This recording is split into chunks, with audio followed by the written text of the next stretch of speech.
ಈಗ ಅವರು ಹಳೆ ಬಿಲ್ಡಿಂಗಲ್ಲಿ ಇನ್ನೂ 24 ಮಕ್ಕಳಿದ್ದಾರೆ. ಜಿಲ್ಲೆ ಮುಖಾಂತರ ನಿಮ್ಮ ಹತ್ರ ಕೈ ನೀಡ್ತೇನೆ ನಾನು. ಇದಾರು ಕೊಠಡಿ ಭಾಳ ಅವಶ್ಯಕತೆ ಇದೆ.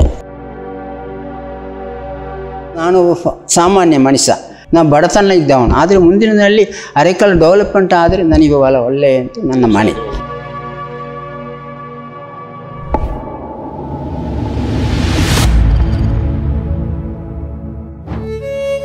ಅಕ್ಷರ ಸಂತ ಪದ್ಮಶ್ರೀ ಪುರಸ್ಕೃತ ಹರೀಕಳ ಹಾಜಬ್ಬ ತನ್ನೂರಿನಲ್ಲಿ ವರ್ಷದ ಹಿಂದೆ ಪಿಯು ಕಾಲೇಜು ತರಗತಿ ಆರಂಭಿಸಿದ್ದರೂ ಕಟ್ಟಡವಿಲ್ಲದೆ ವಿದ್ಯಾರ್ಥಿಗಳು ಸಮಸ್ಯೆ ಎದುರಿಸುವಂತಾಗಿದೆ.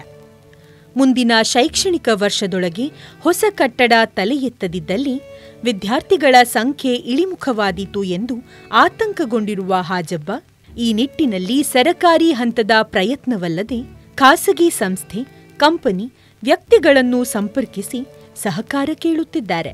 ಅದೆಷ್ಟೋ ವರ್ಷದ ಬಳಿಕ ಮಂಜೂರಾದ ಪಿಯು ಕಾಲೇಜನ್ನು ಉಳಿಸಲೇಬೇಕು ಎಂಬ ಪಣತೊಟ್ಟಿರುವ ಹಾಜಬ್ಬ ಪತ್ನಿಯ ಅಗಲಿಕೆ ಮತ್ತು ವೈಯಕ್ತಿಕ ಸಮಸ್ಯೆಯ ಮಧ್ಯೆಯೂ ಶಾಸಕರು, ಅಧಿಕಾರಿಗಳು, ಸರಕಾರಿ ಕಚೇರಿ, ಉದ್ಯಮ ಕಂಪನಿಗಳ ಕದಬಡಿಯತೊಡಗಿದ್ದಾರೆ.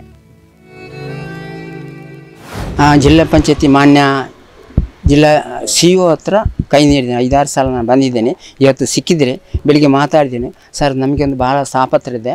ಅರೆಕಲ್ಲ PU ಕಾಲೇಜ್ ಪಾಸಾಗಿದೆ. ಮಾನ್ಯ ಸಿದ್ದರಾಮಣ್ಣ ಪಾಸ್ ಮಾಡಿದ್ದಾರೆ. 1 ಎಕರೆ 30 ಸೆಂಟ್ಸ್ ಸ್ಥಳ ಕೂಡ ಮುಂದಿನ DC CO ಇರುವಾಗ ಕೊಟ್ಟಿದ್ದಾರೆ. ಅದಕ್ಕೆ ಒಂದು 5 ಲಕ್ಷ ಆರೋಗ್ಯ ಶಿಕ್ಷಣ ಸಂಸ್ಥೆ ಕೂಡ ಕೊಟ್ಟರು. ಬೆಳ್ತಂಗಡಿ ಶಾಸಕರು ಕೂಡ 5 ಲಕ್ಷ ಕೊಟ್ಟರು. ಈಗ ಒಂದು ಅದರಲ್ಲಿ ಬೋರ್ವೆಲ್ ಮಾಡಿದ್ದೇನೆ. ಸಮತಟ್ಟ ಸ್ವಲ್ಪ ಮಾಡಿದೆ. 1 ಎಕರೆ ಮಾರ್ಗದ ಬದಿಯಲ್ಲಿ ಗರಮಚಾವಡಿ ಪಕ್ಕದಲ್ಲಿ ಇದೆ. ಒಳ್ಳೆ ರೋಡ್ ಆಗಿದೆ. ಅದರಲ್ಲಿ ನನಗೆ ಒಂದು 4 ಬಿಲ್ಡಿಂಗ್ ಆದರೆ 5-6 ಬಿಲ್ಡಿಂಗ್ ಬೇಕು. ಮಾನ್ಯ ಜಿಲ್ಲೆ ಮುಖಾಂತರ ನಿಮ್ಮ ಹತ್ರ ಕೈ ನೀಡ್ತೇನೆ ನಾನು. 4-6 ಬಿಲ್ಡಿಂಗ್ ನನಗೆ ಬೇಕು. ಕೊಠಡಿ ಭಾಳ ಅವಶ್ಯಕತೆ ಇದೆ. HPCL ಕೂಡ ಕೊಟ್ಟಿದ್ದಾರೆ, ಪ್ರೊಫೆಸರ್ ಕಳಿಸಿದ್ದಾರೆ. MRBಯಲ್ಲಿ ಕೂಡ ಪ್ರೊಫೆಸರ್ DC ಅವರು ಕಳಿಸಿದ್ದಾರೆ. ನಿಮ್ಮ CS ಮುಖಾಂತರ ನಾನು ಕೈ ನೀಡ್ತೇನೆ. ಯಾಕೆಂದರೆ ಒಳ್ಳೆ ದಕ್ಷಿಣ ಕನ್ನಡ ಜಿಲ್ಲೆ ನೀವು ಕೂಡ ಸ್ವಲ್ಪ ಹೆಂಗಿದ್ದಾರೆ, ಅದ ಕಾರಣ ನೀವು ಯೋಣ ಕೈ ಸ್ವಲ್ಪ ಸಹಾಯ ಮಾಡಿದರೆ ಬಂದೆ ಅವ್ರ ಹತ್ರ ಕೇಳಿ ನೋಡ ಭರವಸೆ ಕೊಡ್ತಾರೆ. ಏನಾದರೂ ಸರ್ಕಾರ ಮುಟ್ಟೋಣ ಅಂತ ಕೂಡ ಹೇಳಿದ್ದಾರೆ. ಹರೀಕಳ ಮತ್ತು ಸುತ್ತಮುತ್ತಲಿನ ಗ್ರಾಮದಲ್ಲಿ ಕಾಲೇಜೂ ಇಲ್ಲ. ಹಾಗಾಗಿ ಸರಕಾರಿ PU ಕಾಲೇಜು ಮಂಜೂರುಗೊಳಿಸಬೇಕು ಎಂದು 2009 ಏಪ್ರಿಲ್ 21ರಿಂದ ಮುಖ್ಯಮಂತ್ರಿ, ಸಚಿವರು, ಶಾಸಕರು, ಜಿಲ್ಲಾಧಿಕಾರಿ, ಶಿಕ್ಷಣ ಇಲಾಖೆಯ ಹಿರಿಯ ಅಧಿಕಾರಿಗಳಿಗೆ ಹರೇಕಳ ಹಾಜಬ್ಬ ಮನವಿ ಮಾಡುತ್ತಲೇ ಬಂದಿದ್ದರೂ ಅದಕ್ಕೆ ನಿರೀಕ್ಷಿತ ಸ್ಪಂದನ ಸಿಕ್ಕಿರಲಿಲ್ಲ. ಆದರೆ ಹಾಜಬ್ಬರಿಗೆ ಪದ್ಮಶ್ರೀ ಪುರಸ್ಕಾರ ಲಭಿಸಿದ ಬಳಿಕ ಅವರ ಬೇಡಿಕೆಗೆ ಹೆಚ್ಚು ತೂಕ ಬಂದಿತ್ತು. ಸತತ 15 ವರ್ಷಗಳ ಪ್ರಯತ್ನದ ಬಳಿಕ ಅಂದರೆ 2022 ನವೆಂಬರ್ 21ರಂದು ಹರೀಕಳ ಗ್ರಾಮದ ನ್ಯೂ ಪಡ್ಪು ಗ್ರಾಮ ಚಾವಡಿಯ ಮಧ್ಯೆ ಮುಖ್ಯ ರಸ್ತೆಗೆ ತಾಗಿ 1.30 ಎಕರೆ ಜಮೀನನ್ನು ಸರಕಾರ ಮಂಜೂರುಗೊಳಿಸಿತ್ತು. ಈಗ ಅವರು ಹಳೆ ಬಿಲ್ಡಿಂಗಲ್ಲಿ ಪಾಠ ಮಾಡ್ತಾರೆ. ಅದಕ್ಕೆ ನನಗೆ ಒಂದು ಹೆಮ್ಮೆ ಆಗ್ತದೆ. ಈ ಹಳೆ ಬಿಲ್ಡಿಂಗಲ್ಲಿ ಪಾಠ ಮಾಡೋದು ಕೂಡ ಒಂದು ಕಾಲೇಜಿನ ಒಂದು PA ಕಾಲೇಜಿನ ಒಂದು ಮಾಲೀಕರು ಅವರು ಅಬ್ದುಲ್ಲಾ ಅಂತ ಅವರ ಹೆಸರು, ಡೈರೆಕ್ಟರ್. 6.5 ಲಕ್ಷ ನನಗೆ ಪೀಠೋಪಕರು ಕೊಟ್ಟಿದ್ದಾರೆ.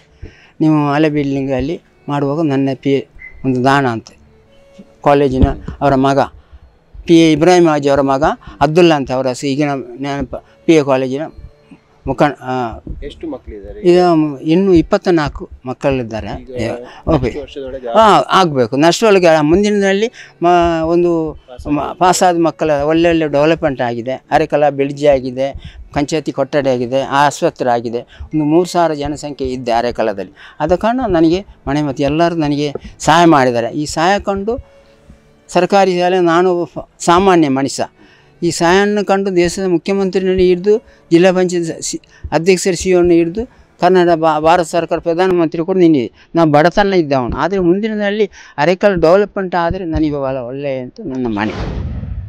ಅಲ್ಲದೆ 2024 ಜನವರಿ 9ರಂದು ರಾಜ್ಯ ಶಾಲಾ ಶಿಕ್ಷಣ ಮತ್ತು ಸಾಕ್ಷರತಾ ಇಲಾಖೆ ಇದರ ಅಧೀನ ಕಾರ್ಯದರ್ಶಿಯಾಗಿದ್ದ ಪದ್ಮಿನಿ SN ಸರಕಾರಿ ಪ್ರೌಢಶಾಲೆಯನ್ನು ಉನ್ನತೀಕರಿಸಿ ಹೊಸದಾಗಿ ಸರಕಾರಿ ಪದವಿ ಪೂರ್ವ ಕಾಲೇಜನ್ನು ಪ್ರಾರಂಭಿಸಲು ಅನುಮತಿ ನೀಡಿದ್ದರು.